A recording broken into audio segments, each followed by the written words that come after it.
In August 1814, the man who designed the United States watched its capital burn to the ground. James Madison built the nation's rules on paper, but he struggled to run the actual country. Years earlier, his intellect was unmatched. Madison engineered the Virginia Plan, the blueprint that would eventually become the U.S. Constitution. He also served as the chief salesman for this new government. He co-authored the Federalist Papers, churning out dozens of essays to convince the states to actually ratify the document. His mastery of political theory laid the foundation for the Republic. But drafting a perfect system on paper is very different from managing the brutal, unpredictable reality of governing a fragile new nation. Alongside Thomas Jefferson, Madison developed a strict political philosophy. They deeply feared centralized power, believing the president should be a passive administrator who deferred to the legislature. This fear of executive overreach led him to draft a strict set of limitations on the federal government. He wrote the Bill of Rights, the first 10 amendments to the Constitution, specifically to protect individual liberties and stop a rebellion from states demanding a second constitutional convention. Look at this map of the Atlantic Ocean in 1809. As Madison takes the oath of office, Britain and France are locked in a brutal war, and their navies are actively blockading American merchant ships. The U.S. economy is suffocating. A leader obsessed with decentralized power and legislative supremacy was now in charge of a country entering a massive global conflict.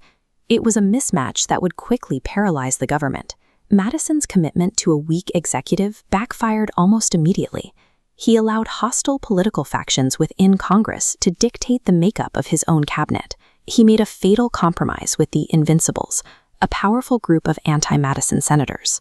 To appease them, he passed over his most competent ally, Alb of Gallatin, for the crucial role of Secretary of State, filling his administration with ineffective bureaucrats instead. This logic flowchart illustrates the mechanics of a law called Macon's Bill No. 2. Congress seized control of foreign policy, passing this legislation to conditionally lift trade embargoes. It essentially allowed European powers to manipulate American commerce. Madison despised the bill, but his belief in legislative supremacy meant he felt legally obligated to enforce it anyway. By strictly following his own rules of congressional dominance, Madison left the executive branch paralyzed exactly when the country needed decisive leadership to navigate the European threat. Across the Atlantic, the British Royal Navy was capturing American ships and forcing U.S. sailors into British military service, a practice known as impressment. These relentless attacks eventually backed a reluctant Madison into a corner, forcing him to ask Congress for a declaration of war in 1812. Fighting a war with a deliberately weakened government proved disastrous.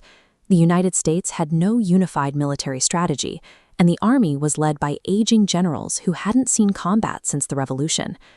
The logistical failures were compounded by a severe financial crisis. Madison had spent his career opposing the creation of a national bank. Because of this, the federal government had almost no reliable credit to actually buy supplies or pay its troops. By the summer of 1814, the American military was buckling. British forces invaded the capital, forcing the president to flee into the countryside while they set fire to the White House and the Capitol building. The constitutional system Madison designed to prevent a domestic tyrant had worked exactly as intended. It kept the federal government small and weak, leaving the nation almost completely defenseless against an invading empire. After years of retreat, American forces finally held the line, repelling the British advance at the Battle of New Orleans. Meanwhile, thousands of miles away in Europe, negotiators signed the Treaty of Ghent.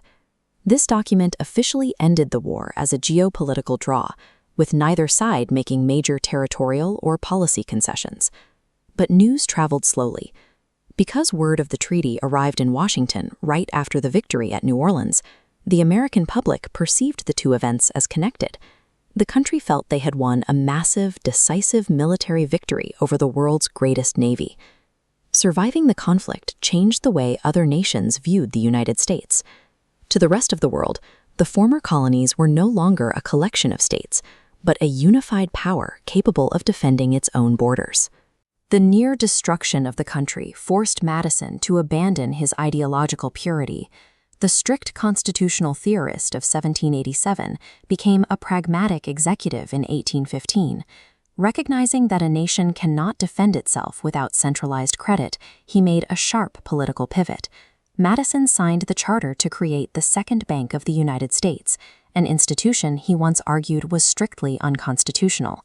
He went further, embracing a stronger standing military to secure the borders and implementing protective tariffs to shield domestic manufacturing. He championed the exact federal powers he had spent his youth fighting to restrict. By his second term, Madison was actively building the same federal infrastructure he once campaigned to dismantle. The architect of the Constitution had spent his career writing the rules, but he ended it by rewriting his own.